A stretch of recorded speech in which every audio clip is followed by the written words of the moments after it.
Welcome to the Autism Outreach Podcast. I had an amazing conversation today with Dr. Paul Gavoni. He is a Wall Street Journal and USA Today best-selling author specializing in building positive and safe cultures. I learned about Dr. Gavoni's work over on LinkedIn and basically any platform where I see information about people that are talking in the field and doing presentations. He does a lot of keynote presentations and presentations at conferences, clinics, schools, you name it. He is out there disseminating the science, which, I always want to be a better speaker. I do. I'm honing that craft, I hope. And so I really look up to him. He carved out some time to talk to us today.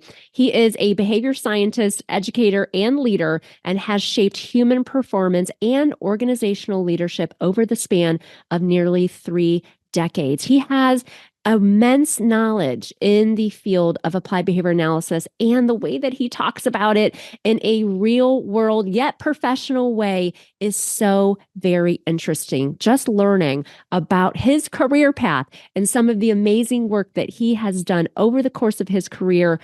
He was on a school turnaround team, which I thought was absolutely fascinating. I am very excited for you to listen in to this conversation with Dr. Paul Gavoni. You're listening to Autism Outreach Podcast, a podcast full of ready-to-use strategies to help those with autism strengthen their communication skills. Here's your host, Rose Griffin of ABA Speech, a speech therapist and board-certified behavior analyst who shares tips you can use in your next therapy session. Welcome to the show today. I'm very excited for our guest that he carved some time out for us. He's doing lots of great stuff. I'm excited to share about it. Welcome, Dr. Paul Gavoni, to the podcast today. Thanks, Rose. I love talking shop, so I'm happy to be here. Thank you. Oh, good. And I connected with you over on LinkedIn. Every single time I do a talk, I'm doing more in-person talks. I always say, please connect with me on LinkedIn. There's amazing BCBAs over on LinkedIn. And I've just connected with so many amazing people over there. And I love hearing how you're sharing in the field. You've written books, you do a lot of in-person presentations. And that's something I'm trying to do more of in my life. So I'm excited to hear about that too, just for my own knowledge. I'm trying to be better in that area. So for those of us that are new to who you are, can you tell us a little bit about your journey into the field, how you even got started and knew you wanted to do this? Listen, I never thought I'd be here doing what I'm doing ever. I was a slacker. I didn't know what I wanted to do in school. I was surfing. I was a cabana boy. I was running water sports. I was lifeguarding. I was living a nice life. I'd show up in sandals and a pair of shorts, and half the time not even a shirt, So it was nice. And I really wasn't ready to adult. But I took about 11, 12 years to get through my master's degree program, which should have taken me 5 years Right. But I went into social work. I started off in education. I went into social work, and because I really value helping people. And I ended up working in some schools, and somebody came to me and said, "Hey, there's this behavior management program, and you can get paid $50 an hour if you get certified." And in my mind, it was like crisis management or something like that. So I'm like, Yeah. man, I'm broke. Yeah, I could use that. And when I walked in, I'm like, oh my God. Like, I think Richard Fox calls it like being a natural behavior analyst. Like, it all Yeah. just made sense to me. It was click, click, Right. click, click, click right Yeah. away. It was the most engaged I've ever been in education, because I just always did the minimum to get by, right? But Right. I want to know this stuff. I want to be number one in the class. I'm competitive, and all that stuff. But it just made a lot of sense. And it was before it was a university program. I actually went through Behavior Analysis Inc. down in Fort Lauderdale in Sunrise. Oh, And it was, it was a master's level program, but it wasn't delivered by a university. It was 2 courses, and I got my BCABA, which oh, I sat on that, by the way, until 2014 or 15 or 16, with Dr. Jose oh, Martinez Diaz gave me a yeah. scholarship to go back, because I was just going to drop my certification, because I live in the world of OBM, Yeah. so I'm not billing, and I'm not doing the clinical level stuff. So, but I'm glad I went back, just to deepen my knowledge about it. And and here I am. I Oh, see it as the science of helping, right? I love helping people. right. It's my mission to better help people and Uh-huh. help others through the science of human behavior, help people to help themselves and others through the science of human behavior. Yeah. That's my mission. Oh, I love that. Natural behavior analyst. That's interesting because, I'm a speech therapist and BCBA. So when I started just general speech therapy, but always like working with autistic learners. And when I started learning about ABA, it just made sense for me, like how to put ABA and speech therapy together. And you can see some people that you supervise or you help, and you're like, this person gets this, and this person is really struggling. So, okay, I hadn't heard that. I really like that. I'm gonna jump the article and the link right now for you if you want to put it in Yeah, your description by Richard Fox. Yeah, he talks about all this stuff, man. It's great. He talks about how we need to be translators of the covenant, and make it easy for people to understand, that's where I live at. I live in the right, world of making the science practical. I believe that we can solve 80% of the world's problems with 20% of the science. And I believe it because there's so many brilliant behavior analysts in this right, field that, man, they can get deep into the conceptual underpinnings of behavior analysis. And I'm not one of those guys, right? I right, take this simple application of the science, right, and I've been able to, help fighters become world champions, turn around failing schools that nobody's been able to do, failing organizations. And it's not me, it's the science, right? It's right. just, leveraging the practical application, getting people involved, et cetera, et cetera. It's the way that you're sharing it, though. I really struggle with that too because when I became dually certified, or when I became a BCBA, I've been a BCBA for 12 years and a speech therapist over 20. But I don't do FBAs. I would never feel comfortable helping somebody who has self-injury behavior. I can help with the plan, but I'm not somebody who does that. I really focus on communication, and I think that that was really hard for me at first, but now I feel really confident in doing that. I have an online business, and you have to have some kind of level of grit and confidence, right, to have those things. But that I think it's good to say, like, this is my area, this is where I help. And I think that sharing it in a way that makes sense to a lot of people. Right now I teach an ethics class, and I have since it started at Kent State, but I talk about not using jargon, when you're in IEP meetings. And those are things that my students are going to be doing. And I know that you're sharing in different ways, maybe in presentations and different organizations that don't know much about ABA, right? But it's still super, super helpful. So my audience, some of them are speech therapists. Can you tell us what OBM means? Because that would not be a term that would be Sure. familiar I mean, with them. it's just ABA as applied to groups, right? It's Yeah. organizational behavior management is what it stands for. And honestly, in my humble opinion, that all behavior analysts should understand organizational behavior management because when you start trying to get results through the behavior of others, which is always, right? If Right. we go into work with a learner, everybody's focused on the learner behavior, but in order to get sustainable change from that learner, we really need change on the behavior of the adults in that environment, right? Of Hmm. those students because that's the only way we're going to be able to fade out. Almost Right. always, those adults are going to need to do something more or less or differently if you're going to fade out. So this is where OBM comes in because when we look at it through that perspective, the learner's behavior is a result because we know that we need to arrange the environment in a way that's going to change that behavior, right? And those Right. adults in the environment are the most important people to do it. So we need to Yeah. understand OBM as a means of getting those important results to change. Yeah, I love that. That's really fascinating. So tell me how you got your BC ABA, you said. So are you based down in Florida? Is that where you're based? I am, yes. Okay. So then how did you get into OBM? Did you work as a social worker, and then I'm just very curious into how you Yeah, then segued sure, sure. into Yeah, I made the a big OBM. when I originally went from working in like a day treatment. I was in a residential treatment program as a social worker, Mm-hmm. a day treatment program with like tough kids that were street kids, and I love those kids, Yeah. They had got caught smoking pot or something like that, and Yeah. Right. they had got court ordered these programs, and then Yeah. some of them were struggling with some other stuff, and so I ended up going on to become a hired as a behavior analyst in the district. Once I got my certification, I know what the hell I was doing. You know what I mean? Just Yeah. because Right. you have a certification of any kind doesn't mean you're ready to practice. And it was like you, I Right. didn't how do I do an FBA? How do I do this stuff? But I Right. started doing these plans, and first of all, they were too big. You know what I mean? They were just too Right. much. I didn't know. They looked pretty. You started Um, first. Yeah, you're like yeah. page after page Yeah, it was after like, page. Yeah. and I had to go back, make sure it was functionally blah blah blah. And I'd spent so much time on it. But what I realized was that, gosh, these teachers, they don't have basic systems in place in their classroom, right? So we're asking them Right. to do a whole bunch of things more or less or differently with this Yeah. plan, and they're not going to follow the plan if they're not doing the easiest things, right? But then I Right. noticed that, wait a second, this is the issue at scale. It's not just here, it's the issue Hmm. at scale. So I was actually asked to go in and support a school. It was my first year in the district,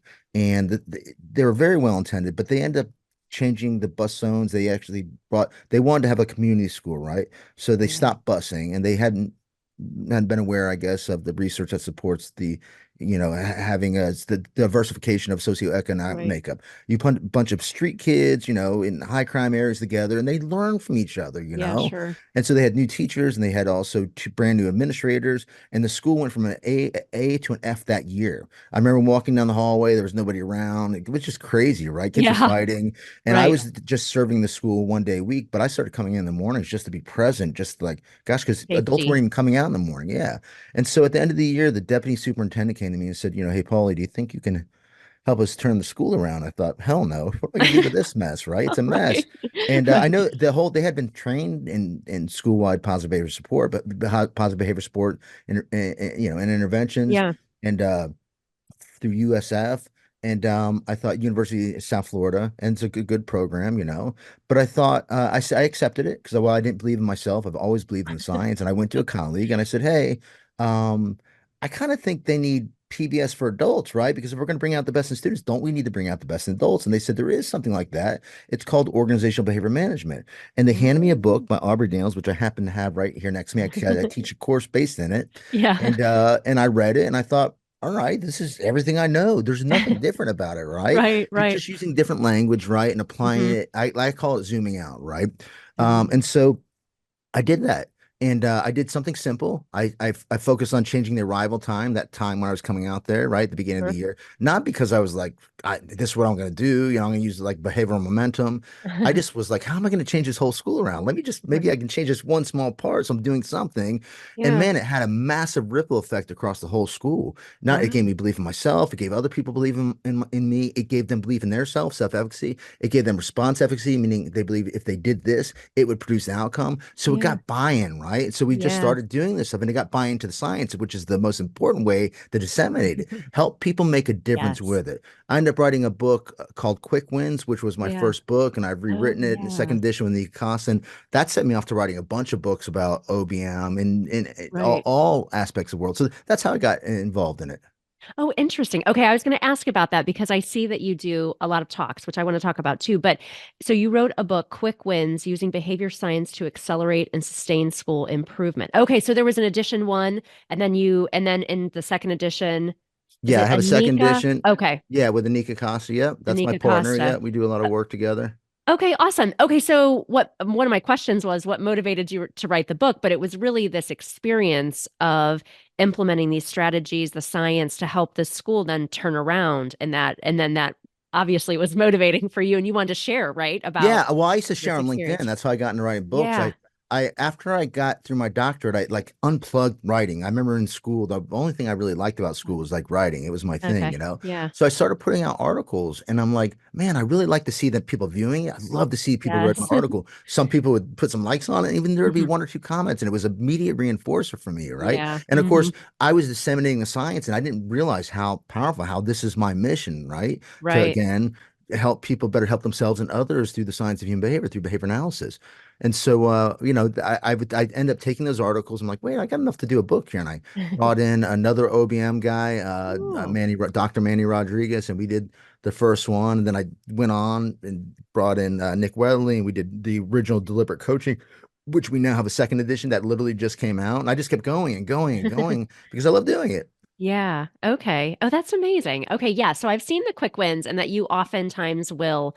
So who is the quick wins book good for? Like school, you don't have to be a school administrator, but is it more about, it's more about group kind of scaling, like Well, so utilizing the so it could science? be used by anybody, right? It's in the Yeah. context of schools. Okay. But it's like if you're going to make any sort of change, whether it's team, right, Hmm. organizational change, right, you have to engage your stakeholders. And if you're asking Right. them to do stuff that's not going to produce, if it takes any sort of effort, it's not going to produce some sort of pretty immediate and visible valued outcome, you're going Right. to stall your change. So they're not going to believe in you, they're not going to believe in themselves, right? And it's just going to Yeah. go by the wayside. So it's a way to engage stakeholders through small low response effort that produces visible and valued outcomes. So it's in the context of education, but the concepts. It's like organizational behavioral momentum, if you think about it that way, right? Yeah. That's what it becomes. So it's at the level. So that's what I mean, all of my books, I have 10 books now. They're all generalizable to anywhere because it's all the principles of human behavior. I have one called, my favorite is Positional Authority Ain't Leadership. That's all about like what real leadership is through a behavior analytic lens. I break it down to Right. four very simple hats. I just came out with another one called Classroom Leadership. So it's the evolution of classroom management, saying Yeah. teachers need to be classroom leaders, but here's what real leadership is. This is the DNA of a leadership because all results require behavior, right? And we have a science of human behavior. So everything is applicable everywhere. Okay, I love that. That's amazing. That must feel so good to, yeah, to have the book and then to be able to share about it. And I have seen that too in my own career. I go back and look at some of like I have my old binder from like my lesson plans and stuff, and you just want to be like, you're trying, right? But I was doing a podcast, I think with Dr. Stephen Eversole from BDS, and it was like, I yeah, like you Steve. have, Yeah, yeah, he's great. And it's like good you dude. have that certification, the BCBA, and like it's like and now you're ready to go out there, right? And you just have to get started. And I think you mentioned like having a mentor or, you seem connected to others. And that is like a nice way to get started in the field because when you get started, you're just so like, yes, on paper, you can do all these things, but are you competent to, It's like So getting your like, black belt. In black belt, people think that's the end. No, no, it's the beginning. right. You are now ready to Oh, learn. You know what I mean? yeah. Like you are ready to now start evolving and applying your stuff, innovating and doing all that. But Yeah. yeah, yeah, I think, this sets you up to, now you got to pull on some other people. That's why Right. I pulled people on for a lot of stuff. I'm like, to me, I see abundance and I think we can all build off each other. Yeah. There's always synergy. So it always seems to work for me. Yeah, it's nice to collaborate. Wonderful. So I see you all over kind of doing a lot of different talks, which this year I got asked to do. Actually, it was somebody who connected with me on LinkedIn asked me last April I did my first keynote talk in Greenville, South Congrats. Carolina. Thank you so Big much. honor. It Yes. is a big honor. And I was really like just having the word keynote in there was like there were many tense moments of me being extremely nervous, but I was asked to do that talk last fall and I was like, okay, I do a lot of virtual trainings and with, hundreds of people and sometimes 1,000 and but to be in person is like a whole different ballgame. So I really Mhm. like stepped up my game, started speaking a lot more.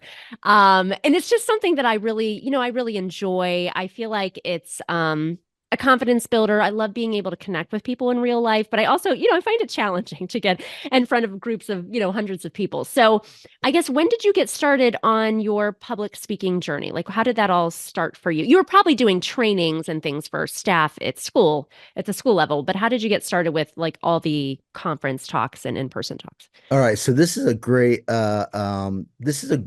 story. I tell it a lot because it's important for me. I feel like my public speaking has been my biggest accomplishment. I've done a lot of Yeah. things. I was a Yeah. former fighter, won Golden Gloves heavyweight champion. That there's a lot of fear, Yeah. schools, the books, and all this stuff. But I had such a massive fear of public speaking Yeah. that if you would have told me I have to speak in front of 10 people in 3 months, that every morning I'd wake up and I'd feel sick to my stomach. Right. I'd get this massive anxiety. So I'd have people because I was a district behavior analyst and I was part of a school turnaround team, and they say, "Hey, we're planning for this training." I'm like, whoa, I don't want to do this stuff. You know what I mean? I'll tell you what, I'll do the PowerPoint, I'll set up the room, I'll do the research, anything but do that.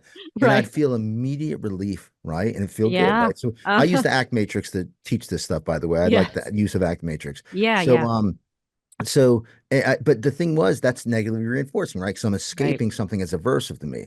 But I was moving further and further away from my values. And I just look at values as a self-preference assessment, right? A preferred way of being and doing. Yeah. And so I started to feel guilty. And I wasn't Yeah. getting in touch with the things that were important to me. So I Right. had to be aware that when I felt this way, I behaved this way. Be aware that it's not in alignment with my values, my true values. Understand that's happening because it's negative reinforcement, right? It's winning the battle but losing the war, winning the round but losing the fight. And Yeah. I had to initiate a replacement behavior, right? So Yeah. they would say, accept that you feel that way and commit to another behavior. Like, all right, this is just a self-functional behavior assessment, and I need to have a self-behavior intervention plan. And what am I going to need to do more, less, or differently that's going to move me towards my values? And I look at it as like it's not like the thoughts and feelings went away, but if I'm Right. focused on those things, I can't focus on what I need to do to be successful, right? So I had to carry Yeah. the proverbial monkey on my back, and I had to learn how to public speak. I had to watch videos. I had to speak Hmm. slowly. I originally set it up so I was with a friend of mine who I felt comfortable with, and I'd speak Right. for a couple minutes, and he'd speak for a couple, Yes. and we'd go back and forth, right? And then Hmm. what happened was I started getting in touch with some very positive, powerful positive reinforcement. Leading indicators like people nodding, people saying, Right. makes sense, smiling, laughing a little bit if I said something, right? Coming up Hmm. to me afterwards saying, that was good. Thank you so much. I'm like, it was, you know. So as I got in touch more and more with this level of positive reinforcement, right? This which are aligned with my values, those thoughts and feelings all but went away. I might get a little, I spoke in front of 4,000 people at an Wow. arena last year. And when Oh, they asked neat. me, are you going to speak? Like, yes, I want to. I'm going to freaking crush it because I'm so much living in my values. Everything I do, I'm living in my values. I work for Professional Crisis Management Association, right? They're the greatest, crisis management system in the world, in my Yeah. opinion. I could have went and worked anywhere, right? But Right. I disseminate information about them all the time because I want people to have the best of the best. All of my books, all of my writings, all my speech, everything I do is grounded in my values. The only thing I don't love doing is like the traveling from point A to I point B, know. It's but hard. everything else is just wonderful, Taxing. right? So I feel Yeah. very fortunate. That's great. Yeah. I had a business coach that I think it was because I have three kids and own this small business, ABA Speech. And I was talking to him before I got asked to do the keynote, but he was like, I think you're just playing small because I was like, I don't know. I don't know if I can go to conferences because I have three kids, and I'm married and it's like a lot. But that kind of ate away at me because, and you probably felt the same way. Like, I definitely thought, like, when I'd hear other people speaking, I thought, I don't know. I guess for me, I felt like, I can do that. Like I have stuff I want to share, So, That's right. If I can do I it, anybody can do it. It's just behavior. yes, right. And so I did do a speaking like Mike Pacquione, he was like my business mentor's speaking coach. And so I did do this like mastermind workshop with him. And for me, it was like just saying I'm committing to this. When I said yes, I'll do the keynote, then I just started doing a lot more in-person talks to get ready with like how to get your slides ready and how to set up, speaker notes and the clicker and just like the logistical things. And then the other article, which you've probably read, is Dr. Pat Fryman's. He has this like 15 steps for public speaking for behavior analysts. It's a really good. I haven't read Um, it now. oh, you haven't read it? Oh, I it's love so Pat though. I met him for the first yeah. time, but he was one of my initial inspirations to public speak. Oh, Him he's and so him good, and isn't Dr. he? Merrill Winston, yeah. Yeah. Oh, I feel Meryl's like great. I'm in between them. You know what I Yeah. mean? Yeah. Yes, Meryl's great. He's been on the show. But yeah, he just says do it scared, right? Like, and I just feel like, what I'm just gonna get it here. I've prepared. I'm just gonna try my best. Yep. So, like, yeah, that's great. Well, thank you for sharing that because I think sometimes people will look at people who are doing a lot of different talks and they feel like, oh, this person's doing everything. Like, how do I even get started? So, If I can do um, it, anybody can do it. That's how I look at it. It's just behavior. yeah, it's just behavior. I like that. Well, thank you so much for coming on to the show. I'm excited to give the Quick Wins book. I want to read that. That sounds really, really great. And I think that's really important information. I definitely will. Actually, I think I'm going to be at the same conference as you. I'm going to FABA talking about SLP, Oh, BCBA cool. ethics. I don't know if you'll Okay. be down there. I thought I saw that you might be down there. Yeah, So, yeah, sure am. Yeah, I'll be down um, there. Yep. yay. So where can people I'm a find out? panel. Oh, cool. Where can people find out more about you and your work? Well, so I actually just dropped a link in the chat Oh, there. okay. Cool. If you give them access to the link, it gives me bio, it gives my all my podcasts, Christ in Cool. Education, Thoughts and Rants of Behavior, access to all my books, all sorts of stuff that's in there. So yeah, please share that with people, and I think that should work. Okay, great. Well, thank you so much for coming on the show. It was great to connect. Thank you. Thanks for having me. Thanks for listening to Autism Outreach. If you enjoyed the show today, make sure to subscribe so you don't miss an episode full of actionable strategies you can use in your therapy room.